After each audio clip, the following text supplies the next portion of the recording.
Halo teman-teman semuanya, Assalamualaikum warahmatullahi wabarakatuh. Apa kabar? Namaku Anggi dan selamat datang kembali di YouTube channel aku. Apa sih yang teman-teman pikirkan kalau misalkan teman-teman melihat gambar di samping ini? Coba deh teman-teman sebutkan 1-2 kata yang bisa mendeskripsikan gambar di samping. Kalau yang ada di pikiran aku sih mahal dan eksklusif. Emang sih luxury brand yang satu ini tuh ikonik banget. Dilihat dari warna dan karakternya, orang awam maupun fashionista pasti udah bisa nebak, oh kalau ini tuh brandnya Gucci. Tapi teman-teman sempat kepikiran gak sih bahwa Gucci itu mengalami jatuh dan bangun dalam mengembangkan bisnisnya? Nah kalau nggak salah tahun ini atau tahun kemarin gitu, mereka merayakan hari jadi mereka yang ke 100 tahun. Hebat banget ya bisa berdiri sampai 100 tahun. Lalu strategi apa aja sih yang dijalankan oleh Gucci agar tetap menjadi brand nomor 1 di dunia? Well, let's go find out. Nama Gucci sendiri diambil dari pendirinya yaitu Guccio Gucci. Pada usia 19 tahun dia bekerja di Hotel Savoy London dan dia mendapatkan banyak inspirasi dari tamu-tamu hotel yang glamor. Dari situ dia langsung memiliki ide untuk membuat tas dengan brand dia sendiri.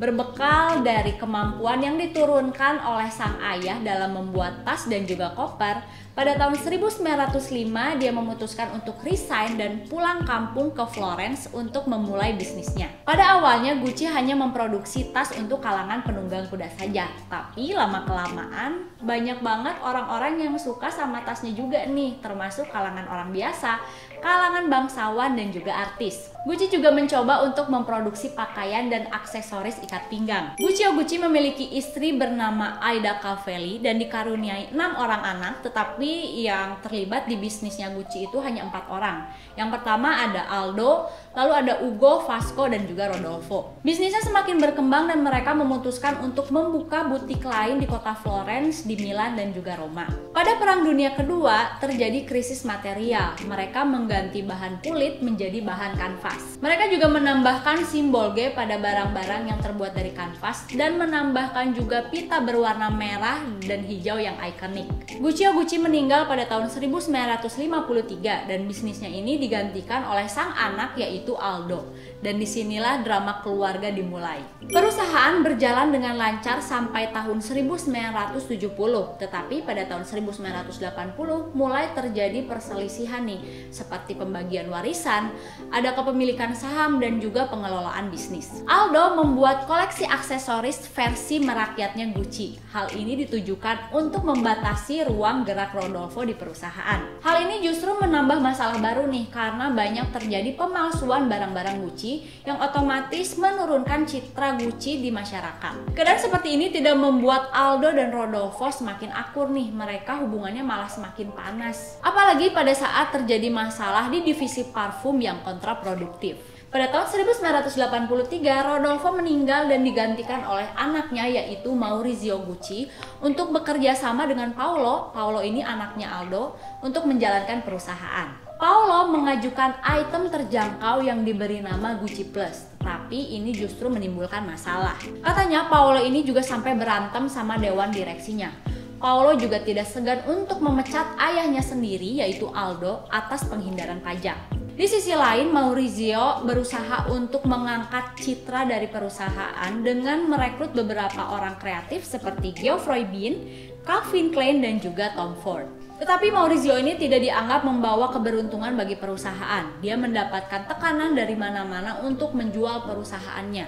Dan pada tahun 1993, Maurizio akhirnya menjual seluruh saham yang dia miliki. Pada tahun 1994, investor Gucci mempromosikan Domenico De Sol ke posisi Chief Executive dan juga Gucci Amerika. Dan pada tahun 1995, publik dihebohkan dengan kabar terbunuhnya generasi ketiga Gucci yaitu Maurizio Gucci oleh istrinya sendiri yaitu Patrizia Reggiani. Patrizia menyewa pembunuh bayaran untuk membunuh suaminya itu dengan alasan katanya Maurizio ini selingkuh. Terus katanya dia mengajukan uang yang lebih besar pada saat mengajukan perceraian, tetapi ditolak nih sama Maurizio. Patrizia melakukan hal tersebut karena dia takut anak-anaknya ini tidak mendapatkan warisan kalau misalkan mereka bercerai dan Maurizio-nya nikah lagi katanya. Tapi aku tuh sempat nonton wawancaranya Patricia tentang pembunuhan yang dilakukannya. Kalau menurut aku sih ada motif lain ya. Kalau menurut pendapatnya teman-teman gimana nih? Coba teman-teman langsung tulis di kolom komentar ya. Dan akhirnya Patricia dijatuhi hukuman selama 18 tahun penjara. Pada tahun 1997, Gucci sudah memiliki 67 toko di seluruh dunia. Berkat jasanya Domenico De Sol dan juga Tom Ford untuk mengakuisisi Gucci kepada Bottega Veneta, Yves Saint Laurent, Rive Gauche, Sergio Rossi, dan juga Boucheron, dan sebagian lagi itu kepada Alexander McQueen, Stella McCartney, dan juga Balenciaga. Gucci perlahan-lahan mulai naik. Tetapi sayang banget nih, karena 60% kepemilikan saham itu masih dimiliki oleh konglomerat asal Prancis. Pada tahun 2004, Domenico De Sol dan juga Tom Ford lengser. Dan pada tahun 2005, Gucci merekrut Frida Giannini. Frida Giannini ini banyak banget membantu perusahaan untuk menaikkan omsetnya. Pada tahun 2014, Frida Giannini lengser, berbarengan dengan diangkatnya CEO baru yaitu Marco Bizzarri. Marco Bizzarri ini adalah CEO Gucci sampai dengan hari ini ya teman-teman. Walaupun terjadi perubahan direksi, tetapi bisnisnya Gucci tetap stabil. Bahkan Gucci bisa mengalahkan pesaing terberatnya yaitu Louis Vuitton menjadi brand nomor 1 di dunia. Gucci sangat menghargai budaya populer. Mereka menggait beberapa artis papan atas seperti Lady Gaga, Beyonce, Dakota Johnson, dan juga Kai EXO. Gucci mampu mendominasi 10 majalah mode terkenal mulai dari Harper's Bazaar sampai dengan Vogue. Yang kedua yaitu memanfaatkan memes. Gucci berkolaborasi dengan artis-artis internet terkenal untuk membuat memes. Kenapa memilih memes? Karena memes ini adalah salah satu tren yang populer termasuk di kalangan milenial. Milenial itu sering banget ngebagiin memes ke teman-teman terdekatnya. Gucci memanfaatkan momen ini saat merilis jam tangan terbarunya yaitu La Marche de Merveille. Ternyata konten ini mampu mencapai reach sebanyak 200 juta user Instagram dengan 2 juta likes dan juga engagement sebesar 0,41%. Yang mana Gucci mencapai brand awareness paling tinggi setelah mereka menggunakan memes. Yang ketiga yaitu hashtag GucciGram. GucciGram adalah membuat ulang pola Gucci yang ikonik itu oleh para seniman virtual. Gucci juga berusaha keras dalam mempercantik websitenya nih, terbukti dengan banyak banget orang-orang yang betah berbelanja online yang minimal-minimal mereka itu window shopping gitu ya di websitenya. Teman-teman coba deh visit websitenya Gucci. Itu tuh perpaduan antara art, fashion, culture, dan juga teknologi. Pokoknya keren banget deh. Kita berasa masuk ke toko Gucci yang mewah itu disuguhi dengan koleksi fashion itemnya Gucci yang klasik.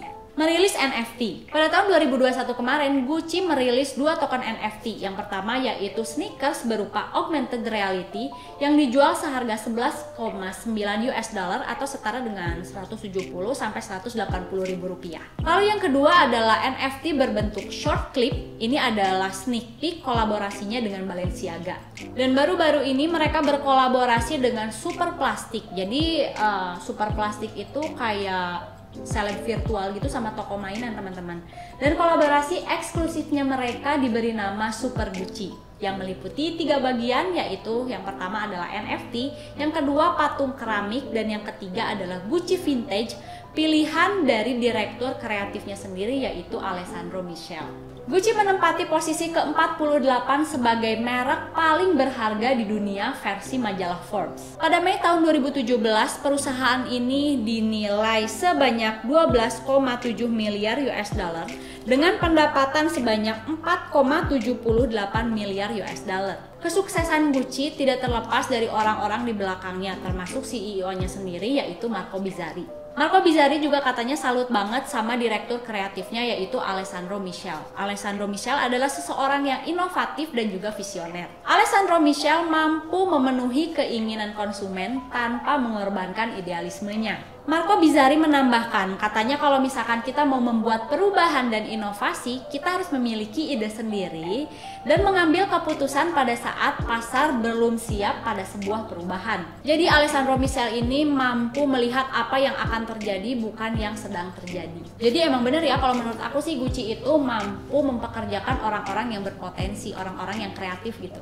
Selain mengikuti perkembangan zaman, mereka juga menciptakan trennya sendiri. Aku sempat baca berita katanya Marco Bizzarri ini suka banget sama Kai EXO, sampai-sampai Kai EXO dijadikan brand ambasador global selama 3 tahun berturut-turut. Kalau menurut aku ini sih keputusan yang tepat ya kayaknya, karena orang-orang di seluruh dunia itu kan lagi kena Korean Wave dan Gucci pintar banget memanfaatkan momen ini. Oke, itu dia perjalanan panjang bisnis Gucci. Semoga videonya makin menginspirasi kita ya. Terima kasih untuk teman-teman yang sudah menyempatkan waktunya menonton video ini dari awal sampai selesai. Dukungan dari teman-teman berarti banget buat aku, membuat aku lebih semangat lagi untuk terus memperbaiki kualitas video aku selanjutnya dan terus membagikan ilmu dan hal positif lainnya kepada teman-teman semua. Jangan lupa like, comment, subscribe, dan share video ini ke teman-teman terdekat kalian. Keep finding out more and see you on my next video. Dadah, assalamualaikum warahmatullahi wabarakatuh.